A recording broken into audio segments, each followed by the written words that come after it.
Hello everyone from Cinematic Cravings. Episode 1 of Season 2 of House of the Dragon, A Son for a Son, has been released. First of all, I'm so excited that Season 2 is starting. I love this show so much. It has exceeded my expectations and has progressed so well.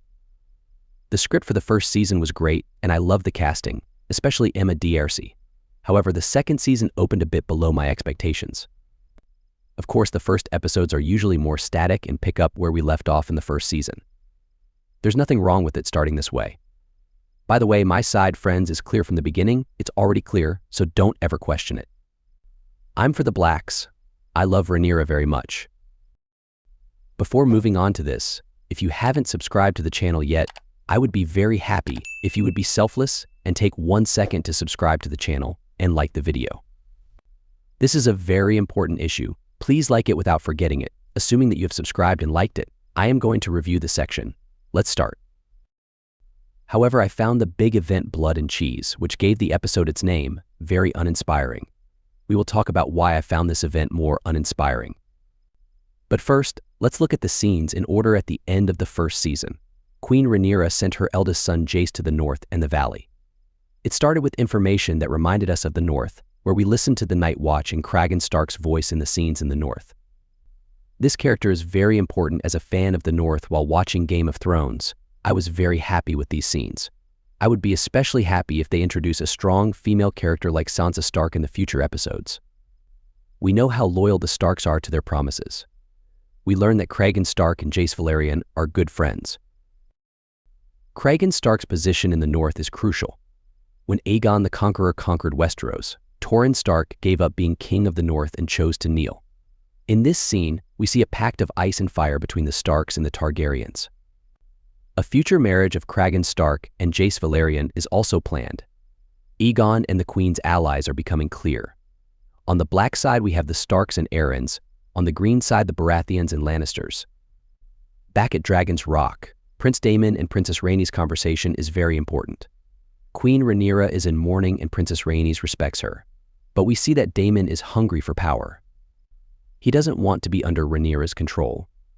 In this scene, we understand that Daemon wants to control the Queen. Rhaenyra has gone to Cape Storm with the pain of her son. Princess Rhaenys respects her grief. We see that the Queen is looking for closure after the loss of her son. In the book, we know that 3 days later, the remains of dragons washed up on the shores of Cape Storm.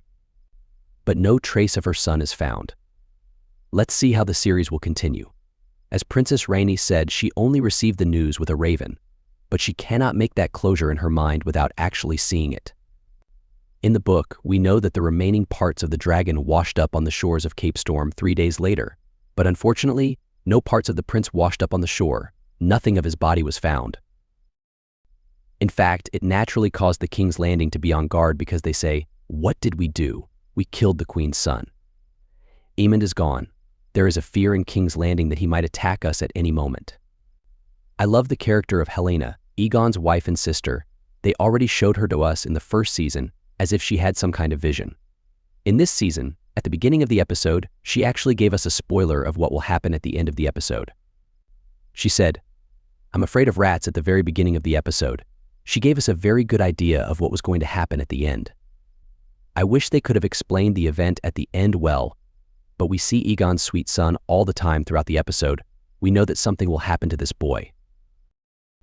Let's talk about Alicent and Cole's relationship. I mean, they can be such a harmonious couple. I found it very right that two losers who did not know what to do with the rejections they received from Rhaenyra came together. Alicent again shows his good intentions. He says, "What have we done?" He feels sorry for the boy. He remembers him while praying. We see that he lights a candle for him. I think he still has a love for Rhaenyra. He sometimes thinks that he wishes things weren't like this, but Cole has taken Aemond against him. Aemond is already a psychopath. He's a Daemon knockoff. He looks up to him.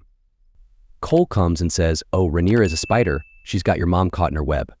Come on, I like this dichotomy. I made it work. Now let's talk a little bit about Aegon. Of course, because we've seen his little council. We've seen the way he treats people. We've seen the way he spends time with his friends. And that actually tells us something about his character and what kind of a king he is. Aegon is still a relatively young king, but Otto Hightower is very powerful and we see that he is under his control. but we can also see very clearly that he starts to feel uncomfortable with this.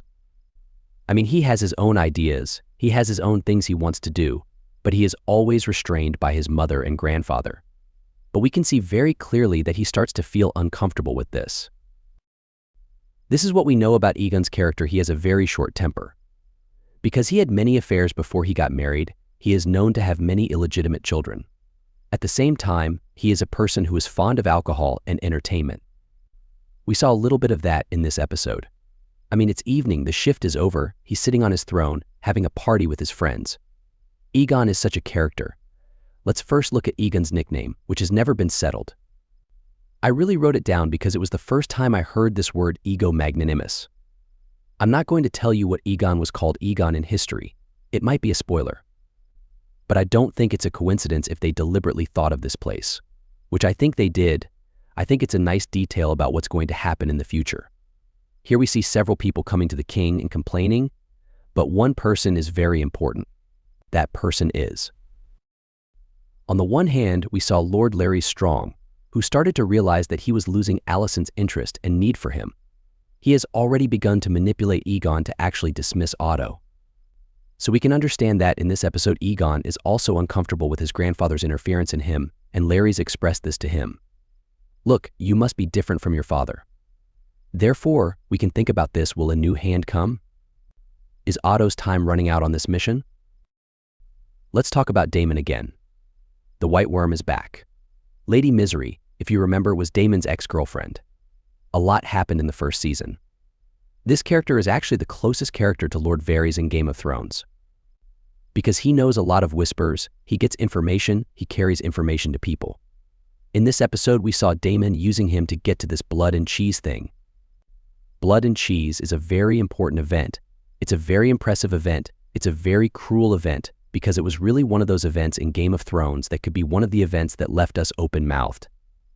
When I saw the title of the episode for the first time, Blood and Cheese, I thought, they're going to show blood and cheese in the first episode. It's going to be very impressive. It's the first episode, but they wasted a lot of time on it.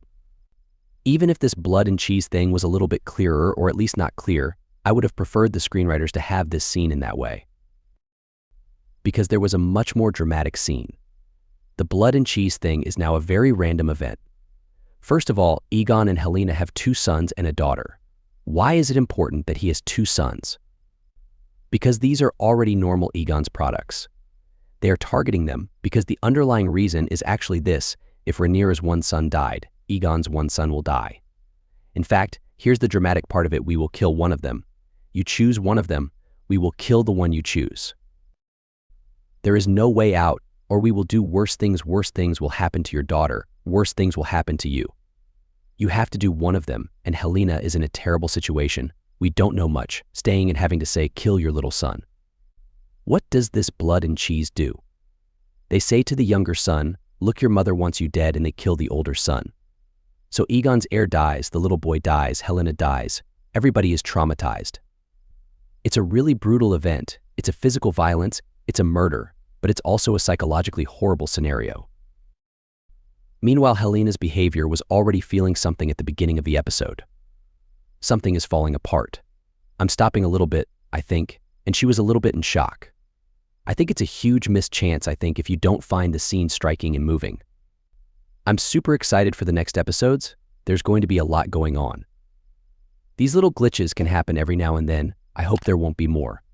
What did you think of the episode? I'm waiting for your comments below, and that's it for now. See you in the next video. Goodbye.